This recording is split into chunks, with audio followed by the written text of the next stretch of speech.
Hoje teremos a segunda parte, né, da conversa, que iniciamos há algumas semanas com a Liana Monteiro e a Bem, Kalinka agora eu tô te Cordeiro. ouvindo. Você me ouve? Deu certo? Osso! Show. Ah, que lindo, funcionou. Show. Boa noite, Kalinka. Bem-vinda, tá? Obrigado, Boa né, por mais esse noite. tempo aqui conosco, essa segunda Eu que parte da agradeço. conversa. Bom, então, gente, essa é mais uma conversa sobre inclusão, né? Tivemos a primeira parte dessa conversa com a Liana Monteiro e com a Kalinka Cordeiro há uns 10 dias, mais ou menos, acho que faz umas 2 semanas. E aí hoje teremos a segunda parte. A Liana teve um imprevisto, teve um contratempo, mas é possível que ela ainda integre a conversa até, né, o final do horário previsto, certo? Então estaremos aqui na expectativa, né? E iniciaremos com a Kalinka. Devo dizer, inicialmente, que essa é uma iniciativa do setor de musicografia, Braille e apoio à inclusão da Escola de Música da Universidade Federal do Rio Grande do Norte, certo? Então, nós temos também na equipe coordenadora do Sembraim, a professora Catarina Chin e Elizabeth Kanzak e o Agamenon de Moraes acompanhando esse momento. Estamos também com os bolsistas e monitores, né, do Sembraim e dos projetos de inclusão da Escola de Música da UFRN, né? E hoje continuaremos essa conversa sobre educação inclusiva e autismo, né? E por esse motivo, esse encontro tem como título Yemboe, né, que vem do tupi e significa aprender, certo? Então, a novidade, né, é que agora nós temos as lives anteriores todas gravadas aí, anteriores todas gravadas no canal do Sembrain, né, aqui no YouTube. Então, se você ainda não teve a oportunidade de assistir, né, vai lá nos vídeos, né, e aí vai ter a conversa com uma série de pessoas muito importantes, conversas muito enriquecedoras sobre a inclusão, educação inclusiva, educação especial, a educação musical inclusiva, né, assim, foram várias nuances já abordadas, certo? Então, já convido, né, desde já que vocês façam as perguntas no chat, que aí no decorrer da conversa a gente vai inserindo também aqui na conversa, certo? Apresentarei a Luana Kalinka Cordeiro. Né? Ela é mestranda em música, educação e sociedade pela Universidade Federal de Pernambuco, a UFP. É pós-graduanda em intervenção ABA para autismo e deficiência intelectual pelo CBI of Miami. Ela é pós-graduada em ensino de música na educação básica aqui pela UFRN, né, no ano 2016, e possui graduação em música, licenciatura aqui também pela UFRN. Atualmente, a Kalinka trabalha como professora de educação de música e educação especial no Conservatório Pernambucano de Música, em Recife. E também é professora substituta de música no Colégio de Aplicação da UFPE. Kalinka tem experiência na área de artes, com ênfase em educação musical especial, né, atuando principalmente nos seguintes temas: educação especial e inclusiva, educação musical e autismo. Kalinka, mais uma vez, bem-vinda. Muito obrigado pela tua disponibilidade. Né? É um prazer estar aqui com Eu que você mais uma vez. agradeço. Bom, Gente, muito obrigada pelo convite.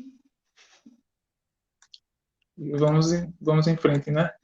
É, Bom, então, combinamos com a Kalinka de fazer a seguinte dinâmica. A gente já vem falando já algumas conversas sobre os desafios, né, em torno da educação especial, educação inclusiva, né, educação musical para pessoas com algum tipo de deficiência. E aí, considerando, né, a experiência que a Kalinka tem, né, no trabalho com as pessoas com autismo, né, e mais recentemente também com pessoas com outras deficiências, a gente queria saber um pouco de experiências que foram desafiadoras, mas que foram superadas, né, e como elas foram superadas. Né? Então, a ideia é trazer uma abordagem bem prática mesmo, né, e aí que ela conte um pouco, né, desses relatos aí que devem ser muito interessantes, né, assim, e devem, de repente, se colocar como subsídio aí para o trabalho, né, nas turmas dos projetos de extensão, nas turmas de musicalização, né, e processos de educação inclusiva, tá bom? Então, Kalinka, fique à vontade, a fala está com você, tá? Obrigada. Então, acho que quando a gente trabalha nesse campo, acho que em diversos campos, mas nesse da educação musical inclusiva, a gente se depara com muitas dificuldades. Acho que a minha primeira foi me confundirem frequentemente com musicoterapeuta, né? Então, eu comecei a trabalhar com autismo numa época que poucos sabiam que era autismo, assim, da sociedade em geral, pouco se era falado sobre o autismo e algumas pessoas até confundiam com gigantismo, mas foi bem interessante e foi um processo de muita aprendizagem, ainda é. Eu comecei a ter mais contato frequente com autismo através da APARNE, que é a Associação dos Pais e Amigos dos Autistas do Rio Grande do Norte, e sou grata a eles até hoje, porque eles foram que me deram uma boa base para eu entender o básico do autismo. Então, eu ia frequentemente lá toda segunda-feira. Toda segunda-feira eu estava lá na APARNE e eu participava dos atendimentos. É claro, com a permissão dos profissionais e dos pais. Eu estava sempre na sala da fonoaudióloga e na sala do terapeuta ocupacional. A princípio, para observar o comportamento desses meninos e tentar criar estratégias de ensino. Então, eu passei aproximadamente 6 meses só observando. E um tempo depois, até esses profissionais sugeriram, assim, me deram um empurrão e coragem para que eu fizesse os processos de educação musical com eles no momento do intervalo que estavam todos juntos. Então, eles tinham meia hora de atendimento com cada profissional e eles tinham meia hora de integração. Eles estavam juntos para fazer alguma atividade. Então, era nesse momento que eu entrava, quando estavam todos juntos e eu fazia alguma atividade musical. A princípio, eu usava muita música infantil. E é um erro, assim, absurdo de quem está nesse processo. E eu reconheço que foi um erro meu e hoje eu aprendi isso. Porque quando a gente pensa a educação especial, a educação inclusiva, a gente vê aquela pessoa com deficiência, principalmente no autismo, na síndrome de Down, na deficiência intelectual em geral, a gente enxerga quase como se aquela pessoa tivesse o pensamento de criança. Então, eu, erroneamente, fui trabalhar o quê? Música infantil, cantiga de roda, e depois os pais é que me deram um toque. Olha, ele já tem 26 anos, talvez não é legal você trabalhar com esse tipo de música. Ele gosta de forró, ele gosta de MPB, vamos tentar incluir alguma coisa assim.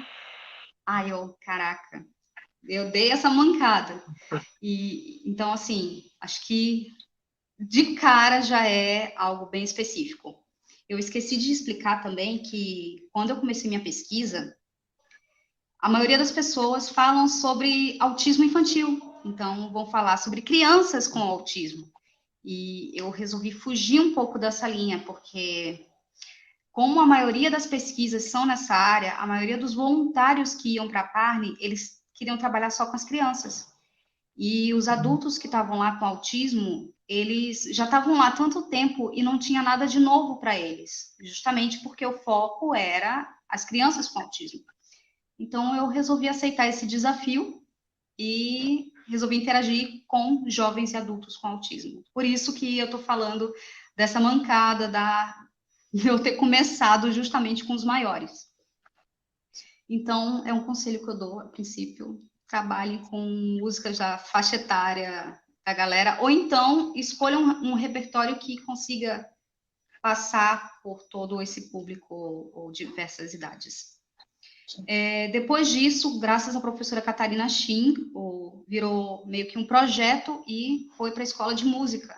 Então, eram 10 alunos com autismo. É claro que tinha os pais e profissionais da Parne me ajudando, mas eu estava sozinha, dando aula de música para essa galera. E foi um pouco desesperador, foi desafiante, mas eu consegui aprender minha base ali e eu consegui aos poucos e interagindo com eles e fazendo atividades com foco na educação musical e eles percebendo que era educação musical e não era musicoterapia. Aí comecei a perturbar os alunos da licenciatura em música e pedi para me ajudarem, né? Então, alguns chegavam, participavam da primeira aula e saíam correndo. porque alguns autistas, eles apresentam uma certa agressividade. Então, tinha um aluno que ele queria ver alguém tocando piano, porque se tinha um piano na sala de aula, Minerva acabou de chegar aqui, se tinha um piano na sala de aula, fazia sentido que alguém tivesse tocando esse piano na cabeça dele. Então, ele ficava irritado se ninguém estivesse tocando. Então, ele pegava primeiro um monitor ou alguém da escola de música e saía puxando para que essa pessoa sentasse no piano e fosse tocar. Quando a pessoa parava, levava um soco no ombro. Nossa. E foi bem complicado, porque os monitores ficavam assustados com isso. E fugiam frequentemente, diziam, Kalinka, eu não sei como você aguenta. Mas aí a gente foi tentando, como é que eu posso dizer, modelar essas atitudes do aluno e tentar entender por que isso acontecia. E tentar ressignificar o instrumento e pedir para que ele tocasse. Então, no momento que ele estava tocando algum instrumento, não era necessário que o piano estivesse sendo usado. Então, foi todo um processo de ele tentar entender isso, que poderia ser usado outro instrumento e não o piano. Então, ele foi se tornando menos violento aos poucos, mas ele costumava ficar muito tempo deitado. Mas, enfim, foi um desafio que a gente foi conseguindo mudar. E mais alunos foram chegando da licenciatura e o projeto hoje é o que é essa coisa maravilhosa. Ainda bem. Então, esse foi as primeiras coisas que eu tive um impacto maior. Então, o que eu posso dizer para os alunos que estão nessa fase? Vai ser assustador no início? Vai, porque é diferente, é um aluno que não está num padrão, não está naquela caixinha de aluno perfeito, que vai chegar na sala, sentar e responder quando você fizer uma pergunta. Ele vai ser um aluno que, dependendo do grau de autismo e dependendo da pessoa, porque não existe autista igual, todos são muito diferentes. Então, eu tenho um aluno que grita quando está feliz. Como é que eu vou trabalhar com isso? Eu tenho um aluno que é sensível ao som de um ar-condicionado. Então, o som do ar-condicionado vai fazer ele gritar de dor. Então, é você tentar conhecer o seu aluno e a partir daí você trabalhar. Foi por isso um dos motivos de eu ter ido fazer essa pós, né? Que é análise do comportamento aplicada. O ABA é isso, é análise do comportamento aplicada para autismo e deficiência intelectual. E uma das disciplinas, né, um dos módulos que a gente cursa é justamente o plano de ensino individualizado. Então, para que você crie esse plano, você tem que conhecer o aluno. Então, a primeira regra, talvez, para você lidar com um aluno com autismo é você conhecer esse aluno. É você entender quem é aquela pessoa, o que aquela pessoa gosta, e a partir daí você vai conseguir interagir e trabalhar determinados conteúdos. No início, eu costumo entender o que esse aluno gosta, qual o interesse específico. Muitos autistas, eles têm essa área de interesse específico. Por exemplo, tem os gêmeos, que são bem conhecidos, no Som Azul, e eles estão sempre, pelo menos antes da pandemia, eles estavam sempre todo domingo à tarde no Midway. Então, muitas pessoas em Natal conhecem os gêmeos Ângelo e Augusto, que além de autismo, eles têm síndrome de Williams, então eles são pessoas muito simpáticas. Então, quando você conhece eles, você percebe que um tem interesse específico em aviões e o outro tem interesse específico em eletrodomésticos. E por serem autistas, a fala deles é bem como se fosse Wikipédia. Você faz uma pergunta e ele vai responder como se estivesse lendo, como se fosse uma informação mesmo do Wikipédia do que é aquilo que você perguntou. Então, para trabalhar com eles, por exemplo, seria interessante eu associar com aviões. Então, vou trabalhar propriedades do som, por exemplo, utilizando aviões. É bem comum, na verdade, esse interesse por aviões e helicópteros. Tinha uma outra aluna também do Som Azul, Pati, que tinha interesse por helicópteros. Então, ela tinha uma coleção de 36, até onde eu lembro, brinquedinhos, miniaturas de helicópteros de diversos tamanhos. Então, era legal também pegar esses helicópteros que ela tem e, a partir daí, usar como figuras de tempo, a duração do tempo. Então, o maior seria mais longo e os pequenos seriam sons mais curtos. É uma das coisas que dá para fazer pequenas adaptações. Então, são coisas que a gente tem acesso e são coisas adaptáveis. Nesse caso, vocês podem fazer desenhos. Eu desenhava no quadro e minha mão parecia um revólver. Isso foi Minerva, gente, desculpa. Então, tem pequenas adaptações, mas a princípio, eu acho que o conhecer o aluno é o mais importante. É basicamente isso. No conservatório ainda tem muito isso. Eu lido com muitos alunos, então, a princípio, eu faço uma entrevista com eles e com os pais para tentar entender quais as dificuldades desse aluno, o que ele gosta, e a partir daí eu faço o plano de ensino, a partir das dificuldades do que ele gosta e se ele tem algum trauma, ou sei lá, alguma palavra pode gerar como é que eu posso dizer? Algum gatilho, Algum gatilho, exatamente. A gente teve no Som Azul, bem no início, um aluno que quando ouvia a palavra rapaz, só o rapaz, que a gente usa muito no nosso dia a dia, ele associava a agressividade, a violência. Então, foi uma das primeiras coisas que a mãe dele disse, olha, evitem falar a palavra rapaz, porque ele se torna violento. E eu não sei por quê, até porque a mãe não quis dar mais detalhes, mas a gente evitou, foi até uma observação que a gente fez no relatório do aluno, para os monitores evitarem a palavra rapaz, para que esse aluno não se tornasse agressivo durante as aulas. Então, são pequenas coisas que vocês têm que reparar que podem mudar a aula. Eu lembro que no Som Azul, numa atividade que a gente fez um musicograma. Gente, musicograma é a melhor coisa para dar aula em tempos de pandemia. Porque são pequenos recursos online, pequenas partiturazinhas que vão sendo acompanhadas com a bolinha em cima, com luzinhas na letra, na palavra ou na figura de tempo, e dá para o aluno acompanhar assistindo o vídeo. Então, a gente usava muito musicograma, e nesse musicograma a gente usava alguns instrumentos como panderola, triângulo e tambor, se não me engano.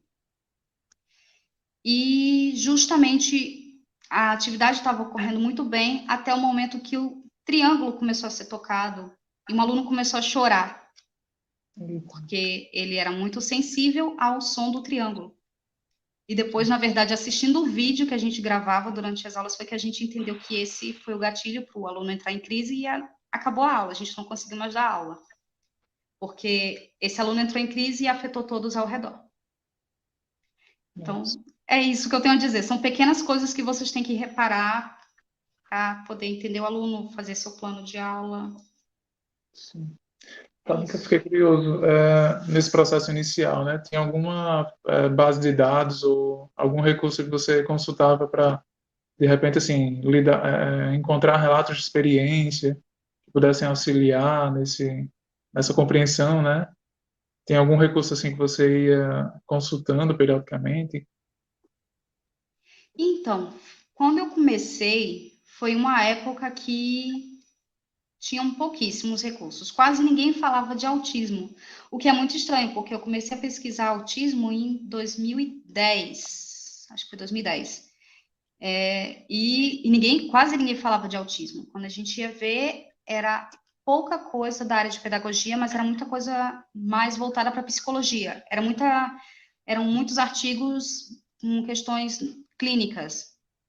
E foi uma das coisas que eu recebi muita reclamação no início, que estavam dizendo que eu estava fugindo da área de música por estar mergulhando nessa parte. Então, você quer virar psicóloga, você quer virar musicoterapeuta, você está saindo da sua área, você quer abandonar a música.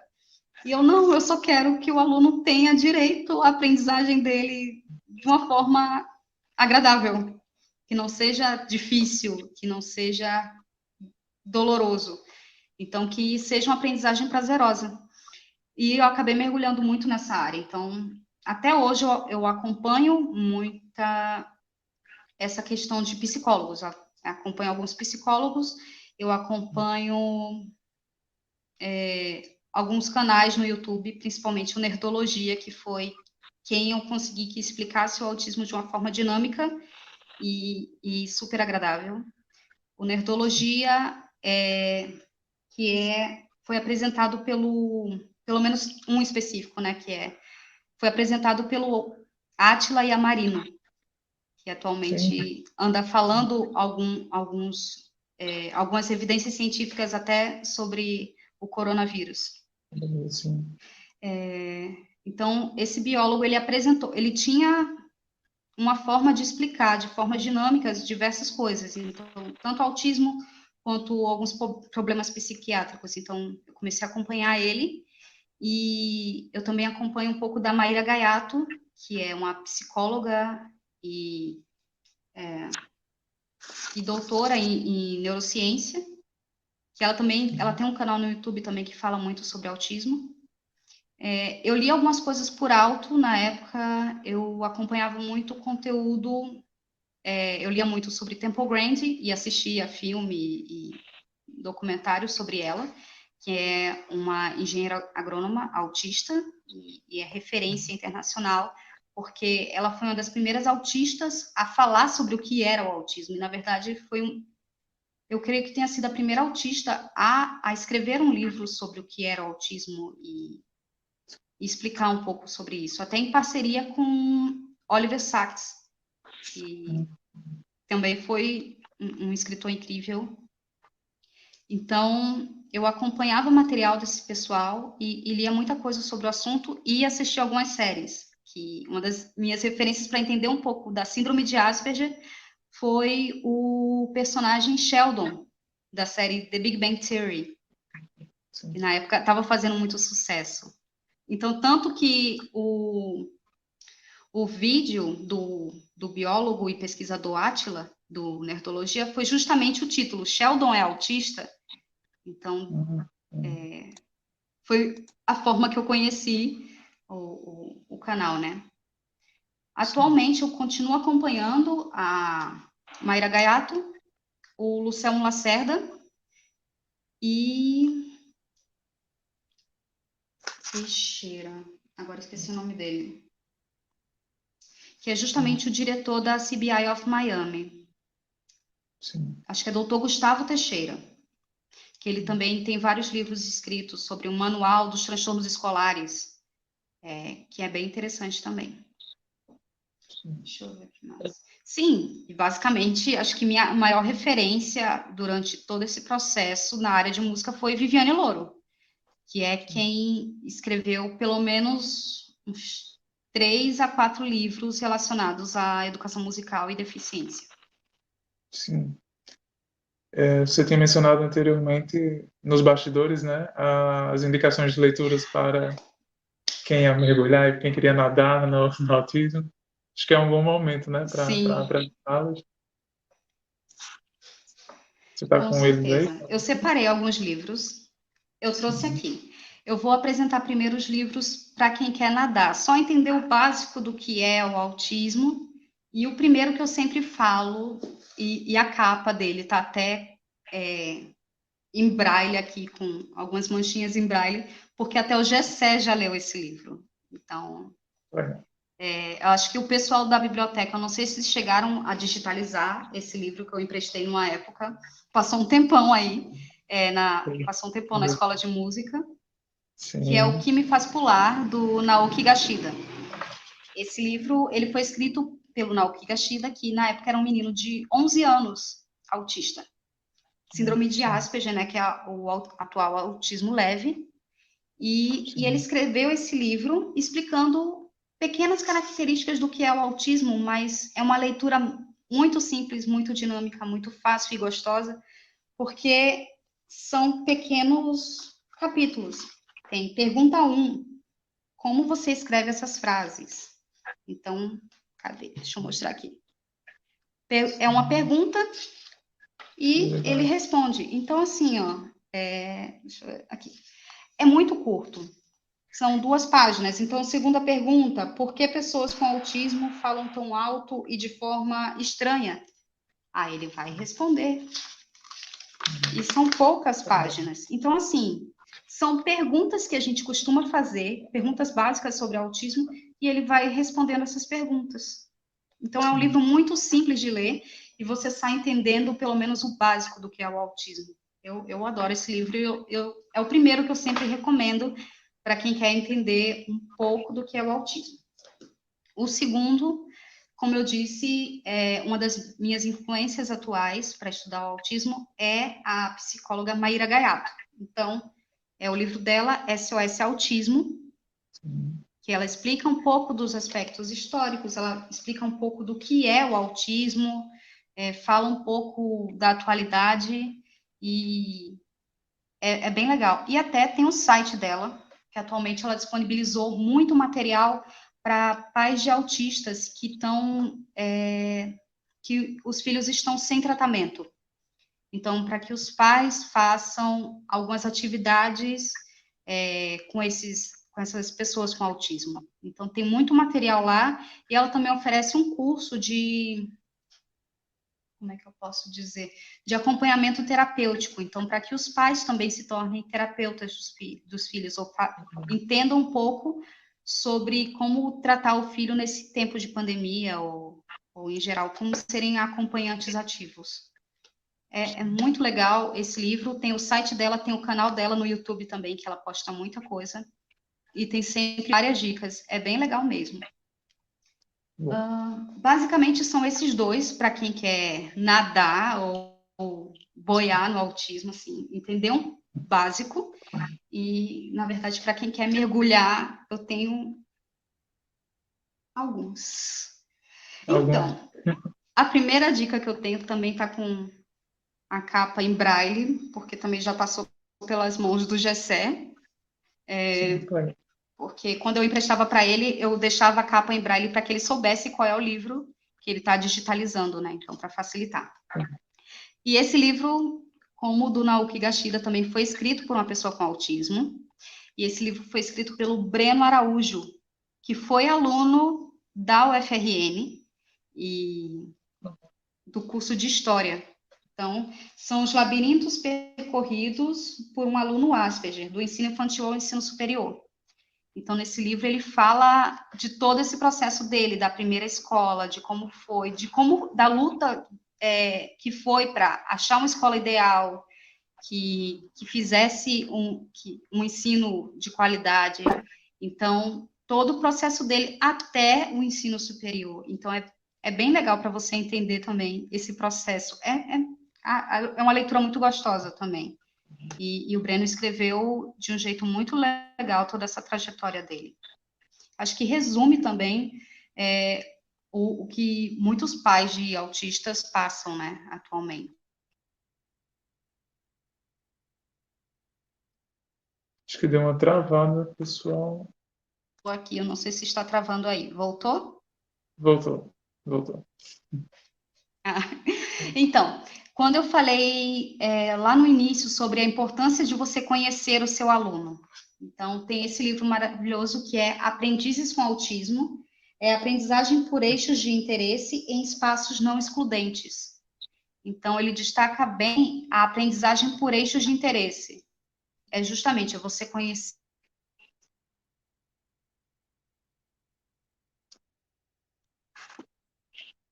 Kalinka, eu acho que deu uma travada.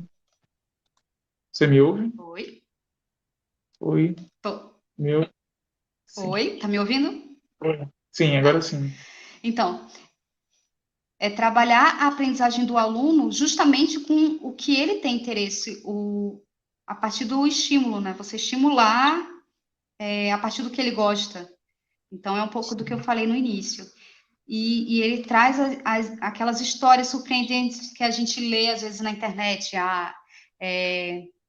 Rapaz com síndrome de Asperger voa durante 1 hora em Nova York e quando desce faz o desenho da cidade inteira.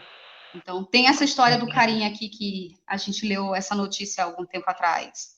Tem também a história da Carly Fleischmann, que é a menina que até os 11 anos foi dada como incapaz e do nada ela passa mal e consegue escrever no computador dor, socorro e depois consegue ser levada para o hospital. Então, alguém que não falava, que aparentemente não sabia ler nem escrever, está passando mal e a forma dela conseguir explicar isso para o outro foi pegar um computador que até então ninguém sabia que ela sabia mexer e escreve isso.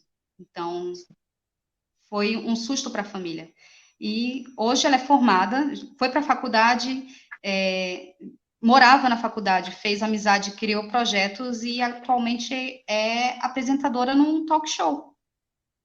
Ela ainda não fala, ela é não verbal, como a gente diz, mas ela usa uma maquininha em que ela escreve e essa maquininha fala, né, por ela. Faz as perguntas para as pessoas. Então, até pessoas famosas ela já entrevistou, o que é bem legal. Então, tem algumas histórias incríveis nesse livro e é um dos que eu indico. Outra referência que eu falei antes foi a própria Temple Grandin e o livro que eu uso como referência é esse aqui, O Cérebro Autista. Então, você vai entender um pouco da parte mais científica da coisa. Então, ela vai explicando como, pensando através do espectro, né? Então, esse lado mais clínico, e ela explicando como é o pensamento da pessoa com autismo. Bem legal. Outro livro, que é Outra Sintonia, a história do autismo. Eu lembro que, acho que foi Liana que chegou no Som Azul com esse livro. E a gente enlouqueceu. Gente, foi indicação da Liana, viu? Sim. Esse também, se não me engano, esse aqui também foi indicação da Liana, ou foi da Rayane. Então, esse daqui é indicação do pessoal do Som Azul, e foram as meninas que trouxeram e mostraram, e a gente acabou se apaixonando pelo material. Esse aqui conta bem os aspectos históricos do autismo, conta várias histórias também de algumas famílias, e é muito emocionante. Eu até chorei lendo esse livro, mas é muito legal. Para quem quer conhecer a história do autismo, muito interessante. Sim. Aí, para a galera de pedagogia e afins, tem esse ensinando leitura para pessoas com autismo. Então, é mais a parte de alfabetização da pessoa com autismo. Sim. Você tem alguma pergunta? Eu estou falando muito, né? Ah, não, tá ótimo, nem se preocupe. É isso mesmo, é isso que a gente quer ouvir, né? Eu não estou te ouvindo. Você tem mais alguma... quero convidá-los, né, a deixar perguntas aí no chat. Vocês veem, né, que tem muito pano para manga, tem muita experiência interessante para ser discutida, né, para ser apreciada. Muito na perspectiva, né, de que assim não se parte do zero, né, quando se conversa sobre inclusão, assim, embora, né, tenha os desafios que são muitos ainda, mas já existem experiências que podem nortear muito, né? Oi, Kalinka. E agora? Agora estou ouvindo. Agora você viu? Bom, só finalizando, né? Então existem experiências que podem servir né, de inspiração, né? E aí traçar algumas pistas para quem está lá na sala de aula, né? Nos processos de educação musical também. Então, Kalinka, tu tem mais alguma indicação dos livros? Tem mais Então, algum os 3 livros que eu tenho para indicar Sim, são os da Viviane. sim. Então, quer falar sobre eles agora? Só para mostrar aqui, é o último, né, que é Jogos e Atividades para Educação Musical Inclusiva. Na verdade, ele é uma edição atualizada do primeiro livro dela que fala sobre educação especial. Eu não estou lembrando o nome do livro no momento, mas é uma edição atualizada desse livro dela, desse primeiro livro, e contém mais algumas coisas, né? Então, são jogos e atividades para educação musical inclusiva. Tem o Música e Inclusão, né? Os múltiplos olhares. Sim. Que aí ele vai abordar um pouco mais o autismo, que ele fala um pouco mais e traz também algumas atividades bem legais. Sim. E, por último, acho que é o que eu mais uso e o mais completo que eu acho, que é o Fundamentos da Aprendizagem Musical da Pessoa com Deficiência. Então, esse livro traz até umas sugestões de formulário, de caderneta, de como você fazer, por exemplo, para completar. Eu esqueci o nome agora, mas tem umas perguntas iniciais que você faz para a pessoa com autismo, para colocar, né, no cadastro dela. Sim, uma anamnese, um questionário de anamnese. Então, é bem interessante. O outro que eu tinha para indicar, na verdade, não é sobre o autismo, mas foi um achado que eu tive, que é sobre dislexia, que é esse livro Dislexicando. E a escrita dele é bem parecida de como a pessoa com dislexia enxerga as palavras. Então, ele troca a posição das letras, ele troca as palavras. Então, ele está escrito numa forma não padrão, mas ele vai explicando aos poucos para você entender como a pessoa com dislexia lê, e é muito legal. Sim, Pronto, são interessante, essas né? as indicações. Valeu, Kalinka. Olha só, me ocorreu uma Para coisa quem aqui. tiver dúvida, na Sim. verdade, eu fiz uma postagem no Instagram justamente com as fotos desses livros e explicando um pouquinho Massa. dos que são para nadar e os que são para mergulhar. Sim, show. Qual é o teu Instagram? Eu já poderia deixar aqui também. É o @Linca Cordeiro. Que no final a gente reforça, né? Convidando o pessoal lá para visitar o teu perfil. Uma coisa que tem me ocorrido assim, a questão da cada sujeito vai ter a sua particularidade, né? E aí a necessidade de conhecer bem cada um dos alunos, tal. E aí como é o processo de socialização entre a turma? É outro desafio também a ser superado? Como é que existe algum tipo de conflito, recorrência em conflitos ou situações assim mais, digamos, menos tranquilas, né? Como isso é conciliado dentro da turma? Então, acho que no Som Azul a gente não teve muita dificuldade, porque como os alunos eles vêm da Parne, então eles já estão há muitos anos nesse processo de trabalhar essa comunicação, essa interação, eles até interagiam bem, mas cada um dentro do seu próprio universo. Eles não interagiam entre si tanto, mas era muito no espaço. Então, Sim, tinha algumas atividades, eles saíam correndo no espaço. A gente sempre começa no Som Azul com atividade de integração. Então, sempre tem uma música em que tenha o contato físico, pegar na mão, bater a mão, uma mão na outra, trocar o olhar. Então, na verdade, os que têm dificuldade no olhar, que é uma dificuldade muito característica do autismo, a gente pedia para colocar a mão, bater a mão nessa região dos olhos. Então, no que eu levanto mais minha mão e peço para ele bater aqui, ele vai acabar tendo um contato visual. Então, para sim, incentivar esse contato visual, a gente pedia, fazia esse jogo de mãos, né? Então, a gente trabalhava um pouco essa interação antes das atividades. Já no conservatório, eu tenho alunos individuais e tem algumas aulas que são em grupo. Normalmente, eles ficam fechados, cada um no seu universo, mas tem alguns que se irritam, por exemplo. Eu já dei aula para um autista e um aluno com síndrome de Down na mesma turma. E esse aluno falava muito, e ele perguntava muito e interagia muito, e essa aluna ficava absurdamente irritada. E até nos grupos, porque como a maioria dos alunos são de nível preparatório técnico, esses que participavam em turmas, eles já eram jovens e adultos. Então a gente tem um grupo no WhatsApp.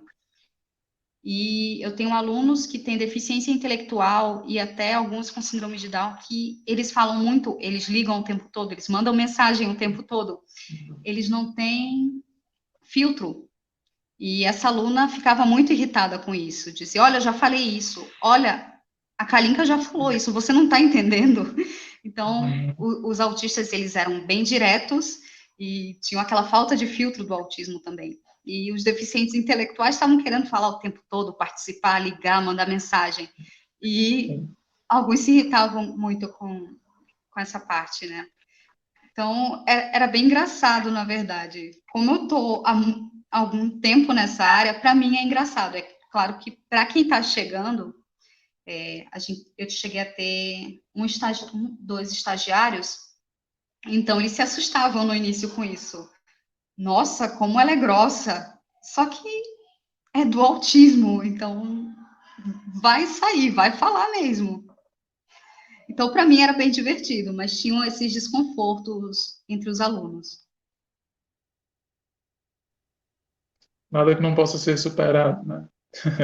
É, Vai levando ali com um jeito, é uma coisa que faz parte.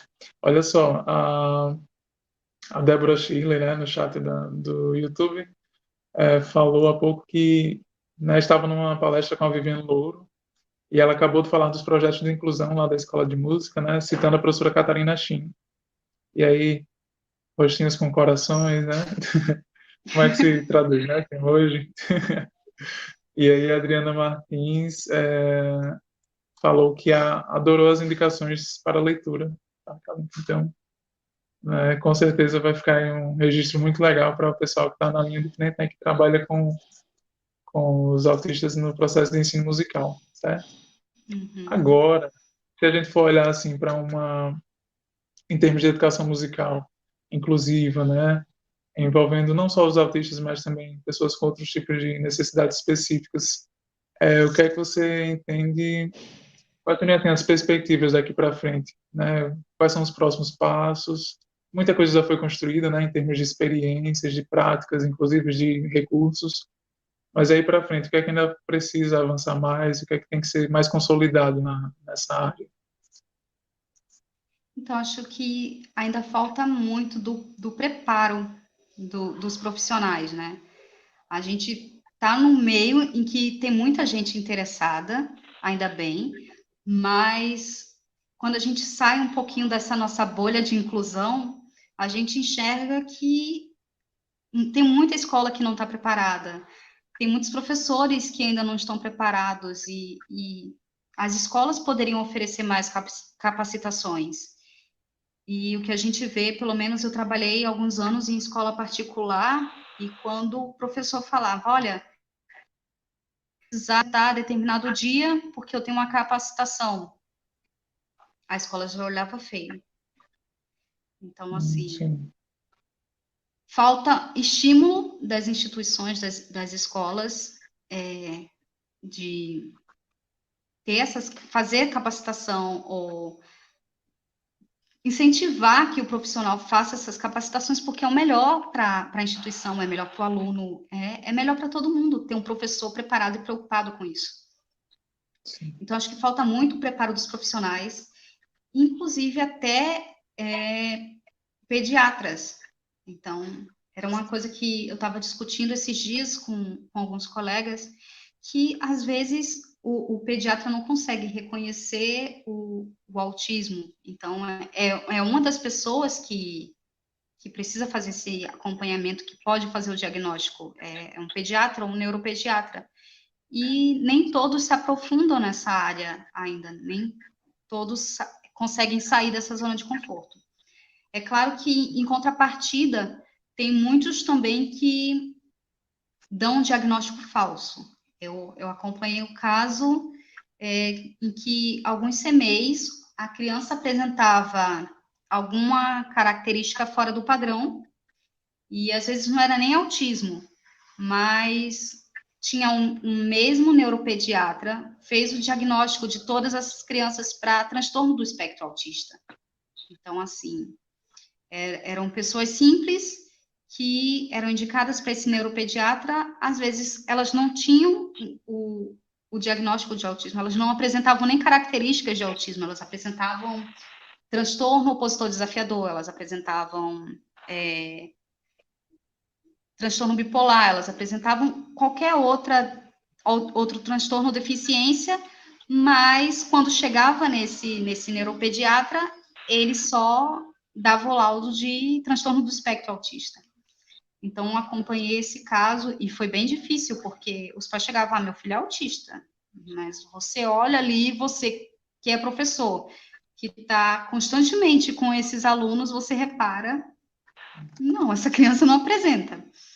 E então a criança tem um diagnóstico, mas não faz tratamento, não acompanha, né? Porque normalmente quando a criança tem um diagnóstico do autismo, então ela passou pelo neuropediatra ou pelo pediatra, né? Então ela vai para fazer fono normalmente, vai para um terapeuta ocupacional, basicamente esses, ou um neurologista também. Mas quando não tem esse acompanhamento, fica difícil. O médico só joga o diagnóstico e não diz mais nada. Então, essa criança é jogada na escola e o pai não sabe, ou então muitos pais também que não aceitam e estão escondendo o diagnóstico. E isso também é bem complicado. Então, é isso. A gente precisa estimular mais os profissionais em geral a pesquisar sobre o assunto e trabalhar juntos, né? Eu acho que ainda falta valorização também do professor. Aí é a pessoa que está constantemente com o aluno. Sim. Seria um processo de formação continuada, né? Que aí Não estou é te ouvindo bem. de novo. Não tá? Oh. Bom, pessoal, enquanto a Kalinka volta, né, a gente vai deixar aí na descrição, a Gamanon já atualizou na descrição do vídeo, o contato, né, da Kalinka, o Instagram dela, o Linka Cordeiro, e também deixou o link para a primeira parte dessa conversa lá com a Liana e com a Kalinka, né, realizada há alguns dias aqui nesse mesmo canal. E agora, meu? Agora estou ouvindo. Que coisa, né? Só tá interessante. Sim, então seria a questão da necessidade de uma formação continuada, né, desses profissionais que já estão em sala de aula, né? Sim, acho que dos profissionais em gerais, né? É Sim, uma atualização. Mas eu acho que em destaque para os professores, por favor, ajudem os professores, valorizem os professores. São pessoas maravilhosas que merecem ser ouvidas, cuidadas e incentivadas. sim, com certeza. Além que eu fiquei curioso nesse caso aí, como é que se faz, né? A criança, o estudante chega com um diagnóstico equivocado, e aí como é que se direciona o processo de ensino-aprendizagem, né, com ele, porque aí já demandaria outra abordagem, né, que talvez a família não aceite, porque já vai ficar presa ali ao diagnóstico inicial. Como é que faz? Como é que se contorna esse tipo de Então, situação? o que eu consigo ter mais acesso, na verdade, são os alunos que não têm diagnóstico ou têm o pai esconde. Sim, Então, eu sei que aquela pessoa tem deficiência, eu tento conversar com o pai, primeiro, sobre a importância do estímulo. Então, olha, é bom que você estimule seu filho, porque ele é uma pessoa que precisa de atenção, ele precisa se destacar como qualquer outra criança. Então, é incentivar o estímulo da criança. Então, o pai não quer aceitar, mas tenta ver com o fono, porque todo mundo, qualquer pessoa que tem alguma dificuldade na fala, sendo deficiente ou não, as pessoas vão no fono. Terapeuta ocupacional, vamos lá tentar. Eu sei que o nome terapia assusta um pouco, mas é tentar incentivar essa criança a ser estimulada, por mais que o pai não queira aceitar. O pai não vai sim, aceitar essa parte da estimulação? Beleza. Então, a minha aula, eu tento fazer meu planejamento como se aquela criança tivesse alguma coisa, a partir das características dela. Então, se o pai sim, não aceita, tentei falar com a coordenação, do mesmo jeito não funcionou, eu faço um plano de ensino individualizado. Eu trato sim, aquela criança, tento conhecer mais, me aprofundar mais sobre as características dela, e eu faço um plano de ensino individualizado para ela. Mas isso é no caso eu dando aula individual. Numa turma, normalmente eu sempre tento reparar, porque os alunos, toda pessoa, típica ou atípica, ela vai ter uma forma diferente de aprendizagem. Por exemplo, minha irmã, ela sofreu muito na escola porque ela era o tipo de pessoa que ela só de ouvir o professor falando, ela já absorvia tudo, então ela não copiava no caderno. Então ela ficou muito tempo de castigo, ela sofreu muito na escola, ela fugia da escola, literalmente, ela fugia da escola. porque não gostava, não era agradável. Ela aprendia ouvindo o professor e não anotando. E tinha essa Sim. obrigatoriedade de anotar. E no que ela anotava, ela perdia a atenção do professor e não conseguia. Já eu aprendo ouvindo. Eu normalmente prefiro até gravar. Eu assisto a aula, gravo, para depois eu fazer o fichamento a partir do que eu ouvi. Então, eu vou ouvir de novo quando chegar em casa a aula e vou fazendo o fichamento do que foi dito. É a forma que eu melhor aprendo. Então, assim, é você entender a forma como o aluno aprende e tentar passar isso. Numa sala de aula que estão muitos, o objetivo é que você torne a aula prazerosa. Então, na sala de aula com crianças, eu lidei com uma turma de terceiro ano do ensino fundamental 1, que era punk. Era uma turma, nossa, muito agitados. O que eu fazia? A parte inicial da aula era um relaxamento, porque eles vinham do intervalo. Então, já era uma turma muito agitada. Eles tinham acabado de vir para o intervalo, então eles vinham com sangue no Entendi. olho. Aí eu fazia uma atividade de relaxamento, respiração, que para eles parecia uma brincadeira, obviamente. Então eu Uhum. colocava uma música mais lenta, eu usava muito o estica-dobra do Palavra Cantada. Então eles tinham que deitar no chão e prestar atenção só no dedo midinho do pé esquerdo, a parte do corpo. Então ia ser o Uhum. nariz.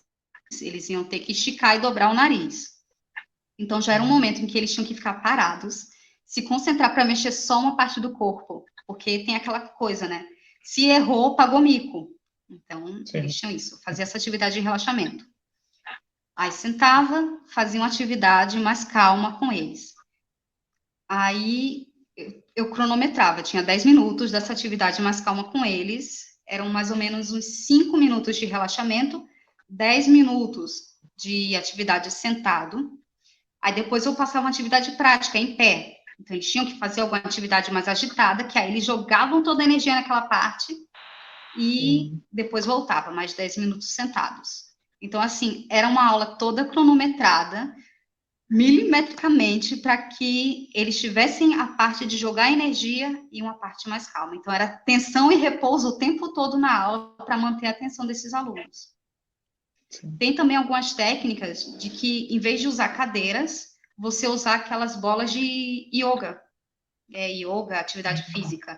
Então, em vez do Sim. aluno ficar sentado na cadeira, ele vai ficar sentado nessa bola, porque ele vai poder ficar pulando e tal, ele vai poder ficar mexendo. Mas aí, no momento de prestar atenção, ele vai ter que estar concentrado em manter o e prestar atenção na aula. Então, é o Sim. momento em que ele tem que ficar prestando atenção, porque ele vai ter que ficar parado.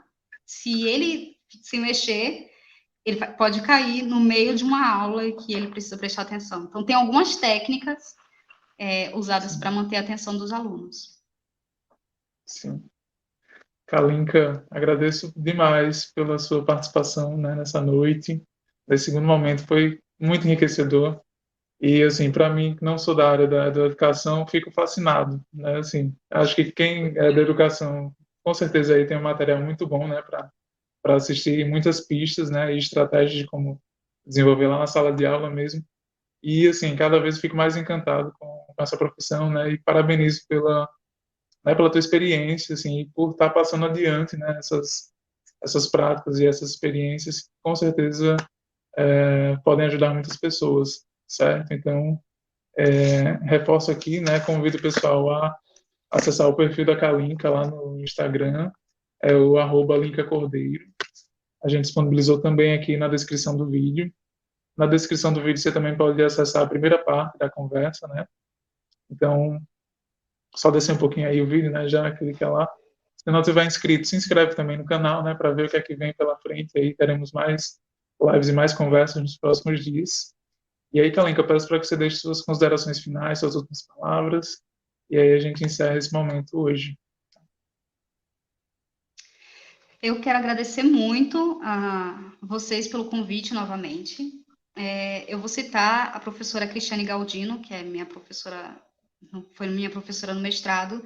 Então, ela disse que na universidade ela aprendeu tudo de graça. Então, é muito importante esse momento de oferecer o conhecimento ao outro de forma gratuita.